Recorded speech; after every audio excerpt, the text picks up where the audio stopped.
Glória a Deus, nós vamos ler a palavra do Senhor que se encontra no Evangelho de João, capítulo 12. Evangelho de João, capítulo 12, a partir do verso 20.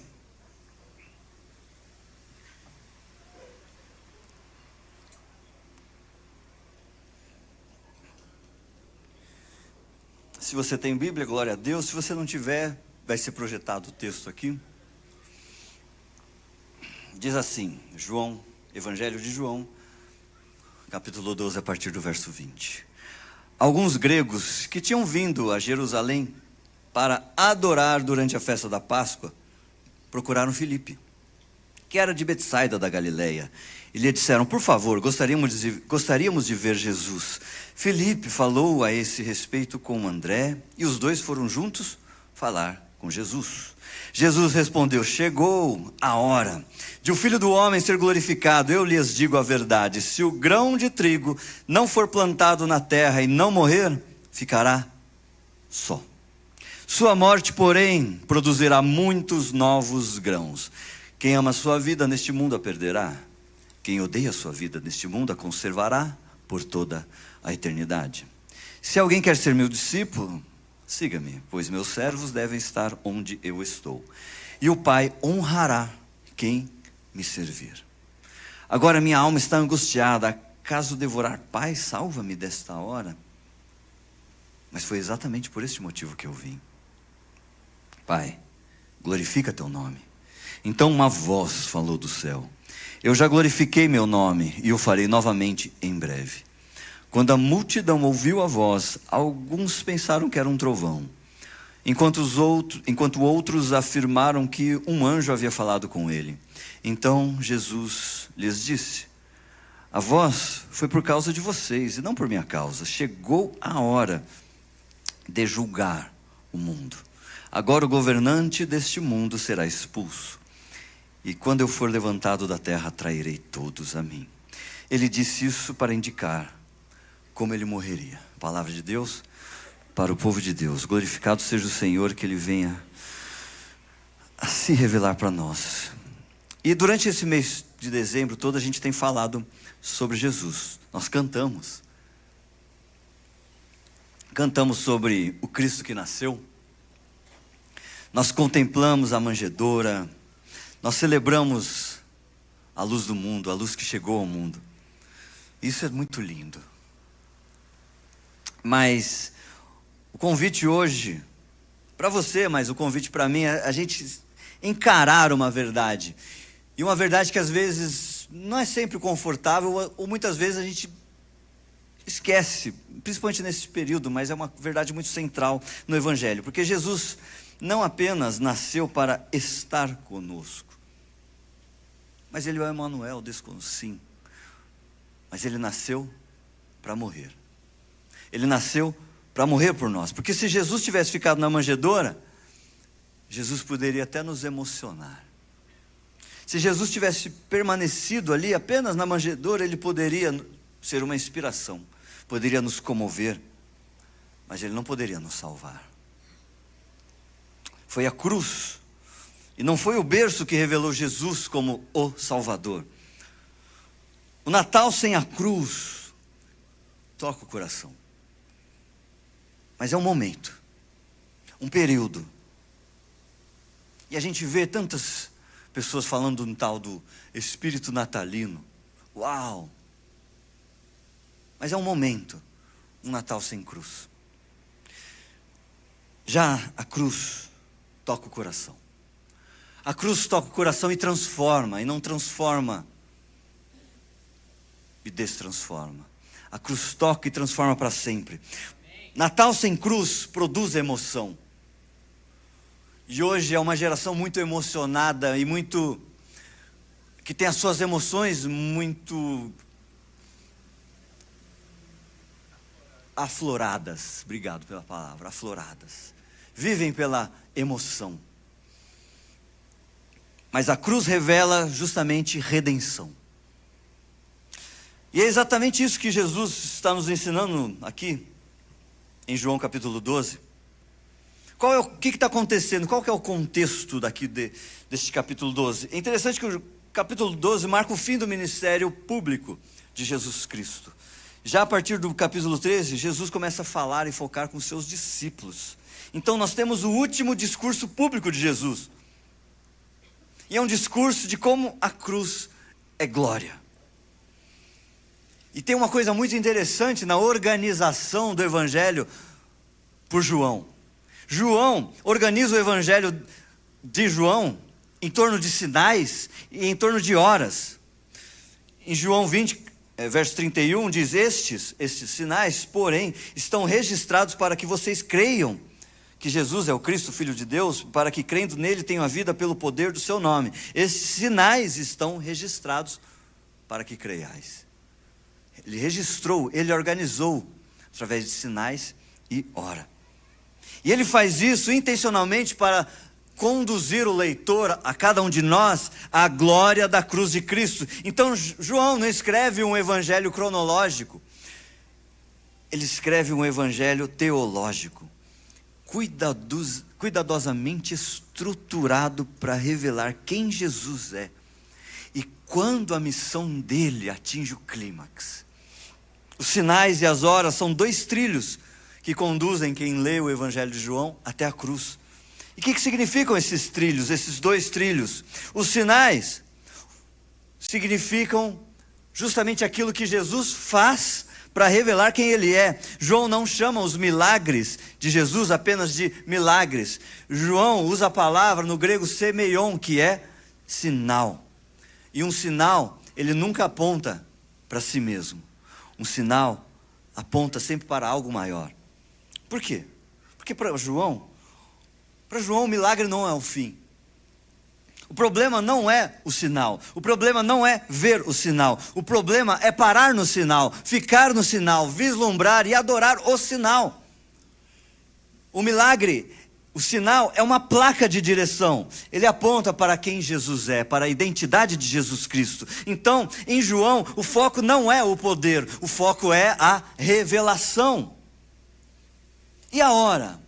A hora é justamente o momento determinado em que essa revelação se completa. A hora é o cumprimento determinado pelo Pai. A hora é o cumprimento do plano eterno. A hora é o clímax da revelação e da redenção. E é interessante que João estrutura de forma a justamente dar um choque teológico no Evangelho de João. Para qualquer judeu do século I, para qualquer um, glória é vitória. Exaltação é poder, reino é domínio, é uma coisa visível. Mas Jesus diz no verso 23, chegou a hora do Filho ser glorificado. Mas esse contexto que ele traz do homem ser glorificado é um contexto de morte. Glorificado, morte. Glorificado com um grão que cai na terra e precisa morrer para dar novos frutos, morte. O contexto de glorificado aqui em João que Jesus dá é cruz. Um judeu ouvindo isso havia um choque teológico. O que esse cara está falando? Então, o choque é que a cruz não é derrota. A cruz é entronização. A cruz é revelação máxima da glória de Deus. A glória de Deus não brilha apesar da cruz. A glória de Deus brilha na cruz. Glória a Deus. Então, para João, a maior glória de Jesus não é andar sobre as águas. Mas a maior glória de Jesus foi se deixar ser pregado em uma cruz. E por que isso é importante? Para nós, por que é importante para nós? Porque corrige uma fé baseada em milagres. Milagres sem cruz é superficial, gera superficialidade e um povo superficial na fé. Sinal sem hora gera confusão. Por que é importante também? Além de corrigir a fé baseada em milagres, centraliza o evangelho na cruz. João quer que todo leitor do evangelho entenda que tudo que Jesus fez apontava para o momento em que Jesus Cristo daria a sua própria vida. E o maior ato de Deus não foi um sinal, mas foi um sacrifício. É importante também porque nos ensina a ler a vida cristã como ela deve ser.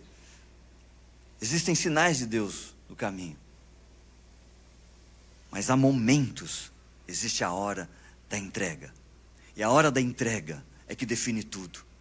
Entrega. Se você quer mudança, entrega tudo. Você só entende os sinais de uma forma correta à luz da hora. Os sinais revelam progressivamente quem Jesus é. A hora revela por quê. Por que ele veio. No primeiro movimento que eu quero trazer, da manjedoura à cruz, entender que a glória tem um propósito. Dos versos 20 a 23, diz que alguns gregos tinham vindo a Jerusalém para adorar. Então eles vieram para adorar durante a festa da Páscoa, então procuraram o Filipe, aí amigo, então tem o Jesus lá, eu quero conhecer Jesus. Eu quero conhecer Jesus. Então vou procurar quem conhece Jesus, para fazer um meio de campo aí, apresenta Jesus. Aí disseram, por favor, nós gostaríamos de ver. Dá um jeito aí, coloca a gente pertinho.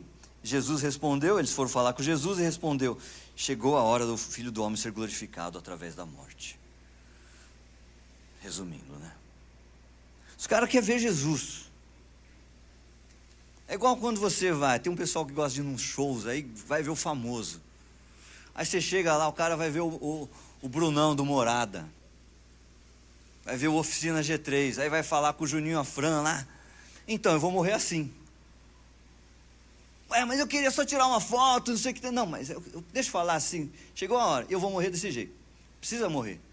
Você não ia entender nada. Você nem queria ouvir, mas ele vai morrer, você ia ficar triste. E agora, como eu vou fazer as coisas? É mais ou menos isso, eles foram ver Jesus e Jesus fala assim, então chegou a hora e vai acontecer assim, eu preciso morrer. É meio estranho, né? Talvez fala, Jesus responde de umas formas que a gente às vezes não compreende. Mas é para a gente compreender. Talvez quando você vai ver alguém, a pessoa gosta de que você foi vê-la. As pessoas gostam, mas aí Jesus está ensinando que a verdadeira glória para ele não é estar em ser visto, mas em se entregar. A verdadeira glória para Jesus Cristo e para o cristão não é ser visto. Ele precisa começar a entender a entrega dele. A glória da cruz está na obediência perfeita do Filho. Filipenses 2, a partir do 8 diz, humilhou-se e foi o quê? Obediente até a morte de cruz. A glória de Cristo Jesus não começa na ressurreição, começa na obediência. Para Deus, glória não é escapar da dor, não é escapar do problema, não é escapar da circunstância, mas obedecer até o fim. Vamos lembrar de Adão. Adão desobedeceu a Deus. Por quê? Para ser como Deus. Mas Cristo, sendo Deus, obedece até a morte.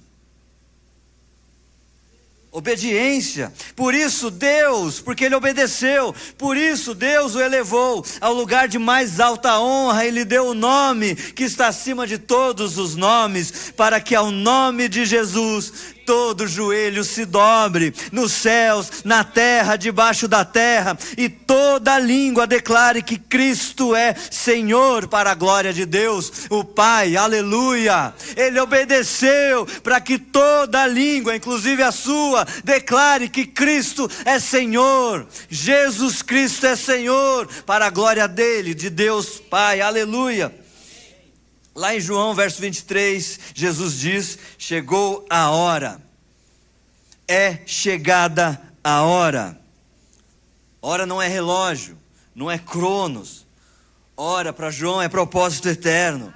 Hora para João é cumprimento do plano eterno. Hora para João é revelação máxima do plano do Senhor. Desde Gênesis, desde os sacrifícios do Antigo Testamento, desde Isaías 9, desde Isaías 53, tudo apontava para essa hora. A encarnação não foi o plano final, a manjedoura não foi apenas um meio. O Filho se fez carne para poder se tornar sacrifício na cruz. Hebreus 2, verso 14, o Filho também se tornou carne, pois somente assim, somente se tornando carne e sangue, ele poderia morrer, e somente ao morrer destruiria o diabo que tinha o poder da morte. Jesus participou da nossa humanidade para destruir pela morte aquele que tinha o poder da morte. A manjedoura já apontava para a cruz. Quando olharmos para a manjedoura, precisamos enxergar a cruz. Aquele Deus, o Deus que se deixou colocar em um berço, é o mesmo Deus que deixaria ser pregado em uma cruz. Vivemos em um tempo em que as pessoas apenas querem Jesus como uma inspiração. O homem bom, Jesus legal, o hype de Jesus, mas não como redenção. Querem Jesus que ajude nos seus sonhos pessoais, que ajude nas suas metas de vida, nos seus quadros de metas. Jesus, me ajuda nisso. Mas não um Salvador que confronte o pecado dela. Mas o Jesus bíblico não veio. Ele não veio para melhorar a sua vida, ele veio para te dar uma nova vida. No segundo movimento que eu quero trazer, a cruz revela quem Deus é. No verso 28, Jesus Cristo ora: Pai, glorifica o teu nome. Jesus não pede livramento. E ele pede glória. Mas não para si, mas para o Pai. E o céu responde. Então uma voz falou do céu: eu já glorifiquei o meu nome, e farei novamente em breve. Olha que profunda essa verdade. Às vezes nós achamos que na cruz Deus está em silêncio, mas na cruz Deus está se revelando. Porque na cruz nós vemos um amor que não ignora o pecado, mas na cruz nós vemos uma justiça que não destrói o pecador. Na cruz nós vemos santidade que não abre de forma alguma, não abre mão da graça. Na cruz nós vemos a alta entrega do Filho, por amor a cada um de nós. Romanos 3,26 diz que Deus se mostrou justo, condenando o pecado. E Ele se mostrou justificador, declarando justo o pecador que crê em Jesus. Vou ler de novo. Deus se mostrou justo, condenando o pecado. Mas Ele não para por aí. Podia ter parado por aí. Mas ao mesmo tempo, Ele se revela na cruz como justificador. Por quê? Ele vai declarar o pecador, eu e você, que éramos inimigos de Deus, Ele vai declarar que nós somos, quando cremos em Jesus Cristo, Ele declara que nós somos justos perante Ele. Deus demonstrou sua justiça, essa justiça, sendo justo, sendo justificador. E olha que lindo, porque na cruz Ele não escolheu entre ser santo ou amar. Ele fez os dois. Sendo santo, nos amou.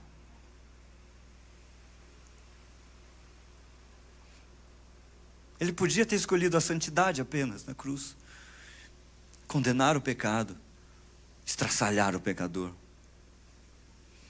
Mas Ele escolhe os dois. Ele escolhe amar, justificando aquele que deveria ser estraçalhado, fulminado. Mas Ele, por amor àqueles que foram escolhidos nele antes da fundação dos tempos eternos, antes da fundação do mundo, por amor, Ele é santo e Ele é amor. A cruz revela um Messias que vence, mas um Messias que vence morrendo. A cruz revela um rei coroado com espinhos. A cruz revela um Salvador que reina, mas reina com amor, e um amor de sacrifício. A cruz revela que Deus salva o mundo não pela força, mas pela entrega. Repara que hoje, quantos criam um Deus que aceita tudo, mas não transforma nada. E ao inverso também, existem aqueles que criam um Deus que exige tudo, mas não ama ninguém. Um Deus que castiga apenas. A cruz destrói essas caricaturas de Deus. Destrói essas máscaras que criaram para Ele. Então, se você quer saber como Deus trata o pecado, o seu pecado, olha para a cruz. Mas se você também quer saber o quanto Deus ama você, olha para a cruz. A maior revelação da glória de Deus não foi apenas no nascimento, mas plenamente na cruz de Cristo. A cruz é julgamento e vitória, no movimento 3 que nós vamos ver hoje. No verso 31, Jesus declara: chegou a hora. Chegou a hora de julgar o mundo. Ou outras traduções, agora é o juízo deste mundo. A cruz também é tribunal. A cruz é tribunal, mas não é Jesus que está sendo julgado, é o mundo que está sendo julgado. Na cruz, a sua dívida foi cancelada. A acusação foi cravada na cruz. O inimigo foi desarmado, o pecado foi julgado. Colossenses 2, versos 14 e 15 diz que Ele cancelou o registro de acusações contra nós. Ele cancelou as acusações que existiam contra você. Ele cancelou, estão canceladas, removeu inteiramente, não pedaços, removeu por tudo, e pregou na cruz, encravando na cruz, desse modo, fazendo o que Ele fez, cancelando as acusações contra eu, contra você, removendo essas acusações contra eu e você. Desse modo, Ele desarmou os governantes e autoridades espirituais, Ele despojou principados e potestades, e além disso, os envergonhou publicamente ao vencê-los, triunfando na cruz, aleluia. O inferno pensou que estava vencendo, mas o céu já estava decretando liberdade. O inferno foi envergonhado, achando que estava vencendo. O que parecia fraqueza foi o desmantelamento do império das trevas. E existem hoje pessoas na igreja que continuam vivendo como se fossem acusações que foram canceladas, carregando culpa por pecados que já foram pagos, já foram removidos. E muitos ainda vivem tentando vencer batalhas que Jesus Cristo já venceu na cruz. Então eu te afirmo que você não precisa ficar vivendo uma vida de punição por aquilo que Jesus Cristo já carregou. A cruz não apenas te perdoou, a cruz te libertou. Te libertou, você é livre. Foi para a liberdade que Cristo te libertou. Não foi para continuar carregando o mesmo pecado, o mesmo peso. Para a santidade que nós fomos salvos, porque não estamos mais amarrados no pecado. O quarto movimento, a glória da cruz, nos chama a cada um de nós para uma resposta. No verso 25, quem ama a sua vida, a perderá. Pensa isso, 5 segundos. O quanto você ama a sua vida.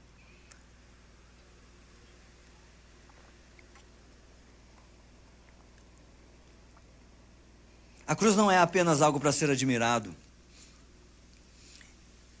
em períodos de festa, em períodos litúrgicos de festa, Natal, Páscoa. A cruz precisa ser algo que redefine a sua vida. Precisa existir você antes da cruz e depois da cruz. A cruz é chamado. A cruz é discipulado real. É caminhar com Cristo, porque já não sou eu quem vive, mas Cristo vive em mim. Mas o quanto que tem vivido de você, ao invés de Cristo viver em você? Gloriar-se na cruz é morrer para si, é viver para Cristo. Morre para si, vive para Ele.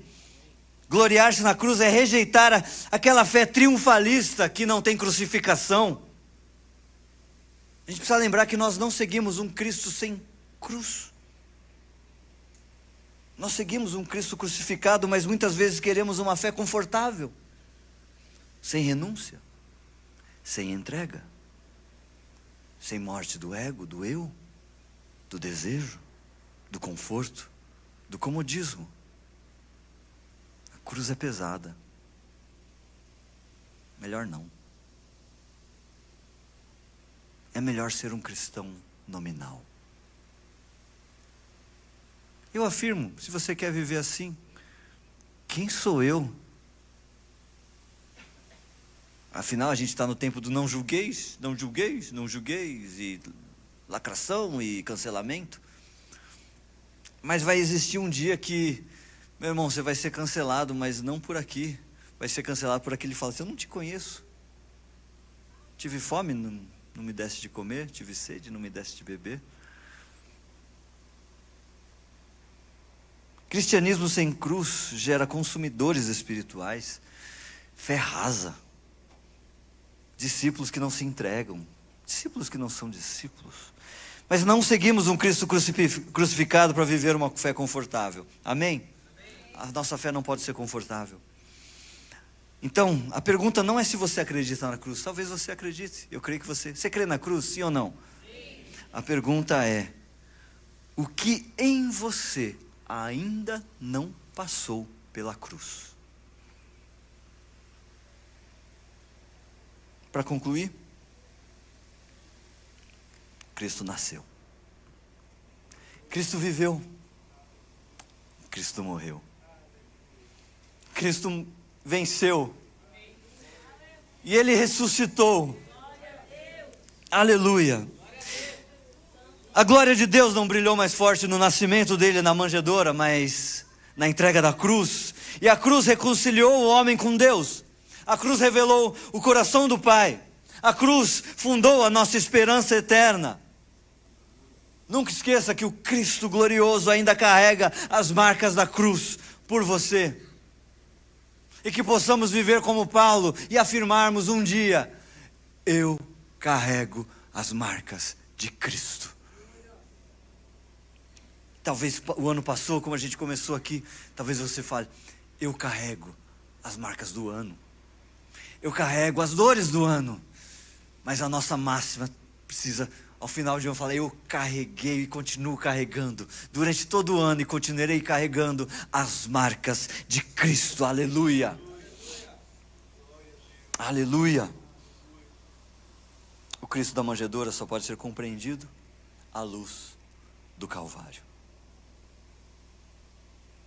Talvez você esteja aqui e verdadeiramente, talvez você, a primeira vez que entra numa igreja, talvez você tenha frequentado, esteja frequentando essa igreja ou várias igrejas, vai indo, está vivendo uma vida correta, moralmente correta, mas talvez você nunca tenha se rendido a Jesus Cristo. Talvez você nunca tenha se entregado a Jesus Cristo, entregado a sua vida a Jesus Cristo. Hoje não é sobre religião, hoje é sobre redenção, sobre nova vida. Se você já caminha com Ele, talvez Ele esteja te chamando não para fazer mais, mas para morrer para algo. Orgulho, controle, manipulação, pecado escondido. Porque toda morte em Cristo sempre produz vida. A cruz mostra um amor que não depende do seu desempenho. A maioria dos amores do mundo que conhecemos funciona assim. Eu te amo se você mudar. Eu te amava, mas não sabia que você era assim. Se eu soubesse. Agora não tem jeito, né?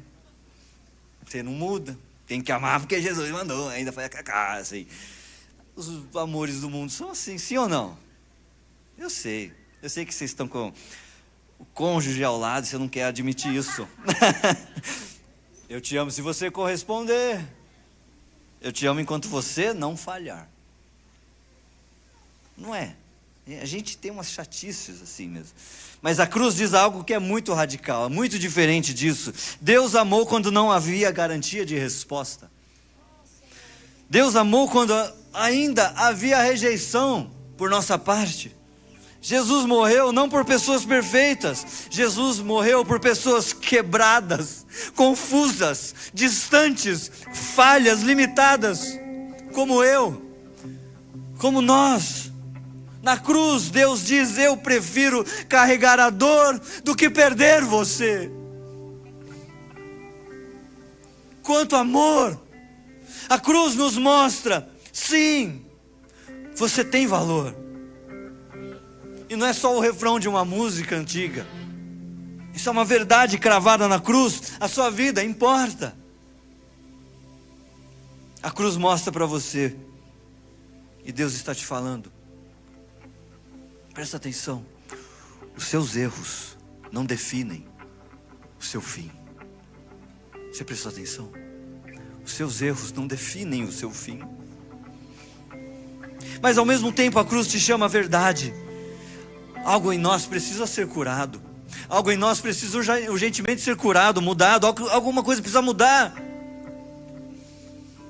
E você não consegue, você tem tentado, você já sabe o que é e não consegue mudar, não consegue ser curado disso. Essa dor que você carrega há anos, essa rejeição que você carrega a vida inteira, não consegue isso. Mas eu quero te afirmar que Deus está disposto a começar isso em você.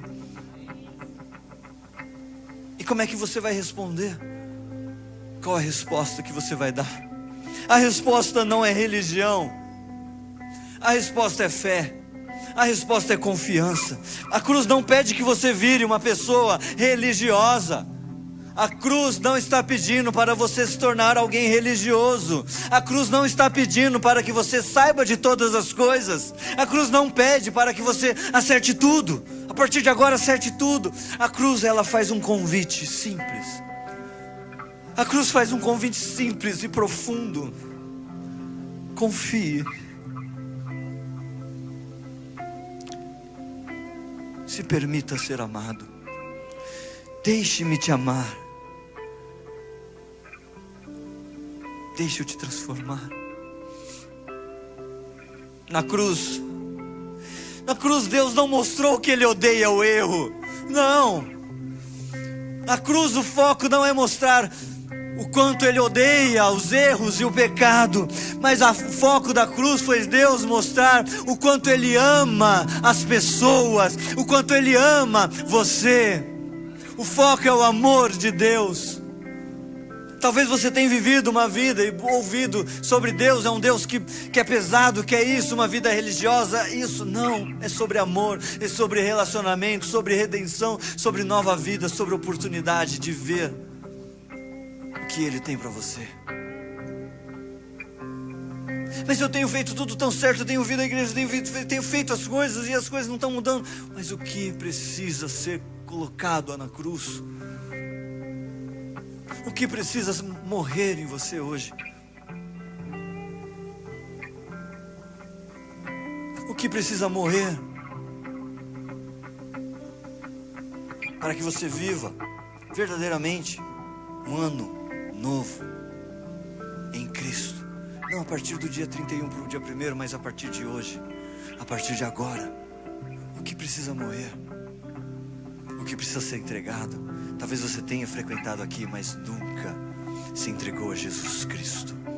Mas eu quero te afirmar, como a gente começou falando, não importa se você sabe definir o tempo presente, entender, discernir os tempos daqui. Não importa isso. Se você sabe discernir os tempos financeiros, se você sabe discernir os tempos da política, se você não discerne a oportunidade que Deus está te dando para viver algo novo nele.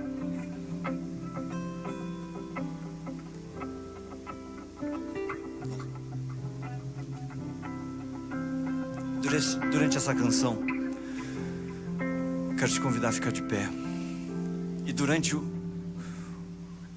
essa canção, e você orando esta canção, eu gostaria de que você pensasse na sua vida cristã, mas na sua vida, em tudo que foi falado, mas principalmente o que você vai entregar hoje. Talvez você precise entregar a sua vida a Jesus Cristo. A pergunta que eu faço: você vai responder ao chamado de Jesus para você? Você vai entregar a sua vida a Jesus? Vamos louvar o Senhor.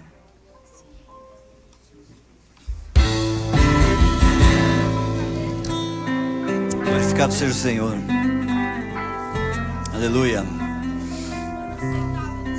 Feche seus olhos. Aleluia. É o Senhor quem está te chamando, é o Senhor quem te trouxe aqui. Não foi apenas aquele convite que você recebeu que te trouxe aqui, mas o Senhor usou alguém para te convidar e trazer aqui. Talvez você, ouvindo, está querendo responder de alguma forma, mas nunca entregou a sua vida a Jesus Cristo para realmente viver o algo novo de Deus. Talvez você esteja aqui realmente frequentando há tanto tempo, mas isso já virou parte da sua rotina, mas você nunca verdadeiramente entregou a sua vida a Jesus Cristo.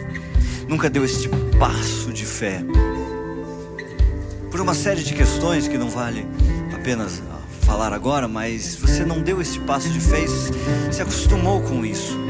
Mas o Senhor te trouxe hoje aqui para entregar a sua vida, dizer: Jesus Cristo, eu declaro que o Senhor é o meu Salvador, meu único e suficiente Senhor e Salvador. É para isso que Ele te trouxe aqui. Então, para que você possa dar este passo de fé, eu quero orar por você. Então, você que deseja entregar a sua vida, talvez a primeira vez que você entrou aqui já quer responder a esse chamado, quer viver o novo de Deus, quer viver o amor de Deus, quer compreender mais sobre este amor e deseja entregar, responder ao chamado de Deus. Se você deseja, levante a sua mão bem alto para que eu possa orar por você. Temos uma irmã aqui à minha esquerda. Continue levantando sua mão para que eu fique com a sua mão erguida, para que eu possa orar. Que Deus te abençoe, que Deus te abençoe mais ali atrás também. Que Deus te abençoe, que Deus te abençoe. Vocês que levantaram a mão, vou te pedir, neste passo de fé, vem até aqui à frente para eu orar por você, orar com você e por você. Se você se sente às vezes um pouco acanhado, fala para a pessoa que está do seu lado: vai comigo. Você que está chegando aqui, para você não vir sozinho, alguém vai estar com você também, para você não se sentir sozinha, porque você não está mais sozinha, você não precisa viver mais sozinha. Venha também, glorificado seja o Senhor. Se alguma irmã puder estar com ela, sério, obrigado, glória a Deus. Bel também, se puder vir aqui com ela, glória a Deus. Obrigado, Tê. Fica mais pertinho aqui, por favorzinho. Muito obrigado também aqui, glória a Deus. Glória a Deus. Se você pode vir, não sinta-se acanhado. Todos nós já tomamos essa decisão, já participamos disso, tá? Se você tem frequentado e está com vergonha de fazer isso, venha. Talvez, mas eu conheço todo mundo. Ninguém está aqui querendo jogar peso sobre o seu ombro. Pelo contrário, está querendo que haja salvação na sua casa, em nome de Jesus. E a palavra do Senhor diz que aquele que crê no seu coração e confessa com a boca, ele será salvo. Então nós fazemos uma oração. E talvez vocês digam: pastor, eu não sei orar não, tenho vergonha desse negócio aí. Então a gente vai te ajudar. A gente vai ajudar vocês. Eu vou fazer uma oração, vocês repetem essa oração comigo. Então vai dizer: mas tu não vai ouvir a minha voz? O Senhor vai ouvir. A igreja toda vai orar junto com vocês, tudo bem? Amém? Então declare assim: Senhor, em nome de Jesus, eu reconheço que estava longe, e agora eu quero me entregar totalmente ao Senhor. Eu reconheço que Jesus Cristo é o Filho único de Deus, e declaro que Ele é o meu Senhor e o meu Salvador.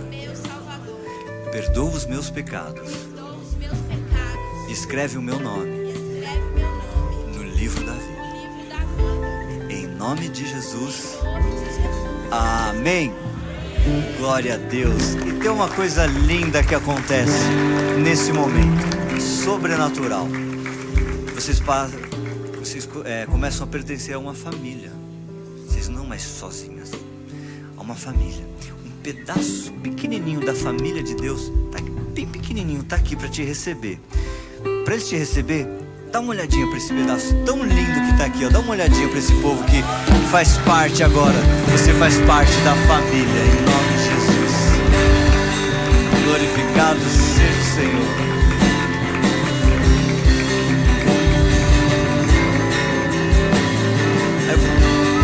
Eu vou pedir agora para vocês conduzirem as irmãs.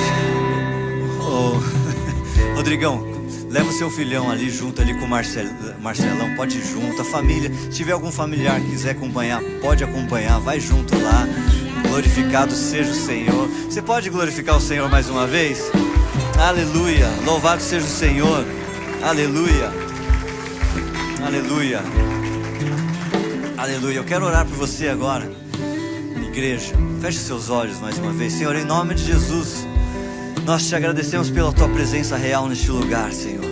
Nós te agradecemos pela tua palavra, Senhor, que ela tenha, Senhor, em nome de Jesus, encontrado morada em nosso coração e venha produzir, Senhor, transformação em nós, em nome de Jesus, Senhor. Pai, em nome de Jesus, ensina-nos também como igreja do Senhor a vivermos como igreja, a vivermos sendo igreja em nome de Jesus. Também ensina-nos, Senhor, a caminhar com esses novos irmãos e irmãs que aceitaram o Senhor e vão começar uma caminhada na fé, Senhor. Que, Senhor, ensina-nos a caminhar com Ele, a ensiná-los a tua palavra, Senhor, a discipulá-los, Pai, em nome de Jesus, Senhor. Envolva, Senhor, que o nosso coração possa estar envolvido, Senhor, naquilo que o Senhor deseja que estejamos envolvidos para esta igreja, para o que o Senhor está derramando nesta igreja, Pai, em nome de Jesus. Derrama da tua graça, do teu amor, Senhor, da tua presença sobre cada lar aqui, Senhor, em nome de Jesus. Que hoje seja um dia de transformação, de confirmação dos teus planos e dos teus propósitos sobre cada um, Senhor. Que o Senhor derrame a tua bênção, Senhor. Que o Senhor venha abençoar a cada um aqui com presença real, Senhor. Que venha derramar, Senhor, essa presença real e haja, Senhor, amor transbordante em cada um e em cada família, Senhor. Abençoa-nos, Senhor, em nome de Jesus. Aqueles que entenderam que existe cura, Senhor, venha curar a cada um, Senhor. No mais profundo sejamos curados, Senhor, para que o seu nome seja honrado e glorificado, Senhor, em nome de Jesus. Se hoje alguém entrou aqui, Senhor, com alguma enfermidade física, Senhor, em nome de Jesus, como igreja do Senhor, nós declaramos agora ser curado em nome de Jesus. Se alguém entrou com alguma cardiopatia, Senhor, seja curado em nome de Jesus. Se alguém entrou aqui, Senhor, com uma profunda sentimento de rejeição, Senhor, que em nome de Jesus o Senhor venha alcançar esta raiz profunda, Senhor, eliminar e curar e sarar em nome de Jesus. Cura-nos e seremos curados, sara-nos e seremos sarados pelo Senhor, para a honra e glória do Senhor, Pai. Conduz, Senhor, conduz o teu povo neste dia, Senhor, em nome de Jesus, e que realmente, Senhor, a partir de agora vivamos, Senhor, a novidade de vida que o Senhor tem para cada um de nós, Senhor. Em nome de Jesus nós oramos, em nome de Jesus nós oramos e também pedimos que o amor do nosso Deus, que é um Pai tão presente, a graça de Jesus Cristo, o Filho que se entregou por amor a cada um de nós, e a comunhão e a consolação do Espírito Santo seja sobre todos nós, sobre todo o povo de Deus, hoje e para sempre. Amém e amém. Um ótimo domingo em nome de Jesus. Que Deus te abençoe. Aleluia. Glorificado seja o Senhor.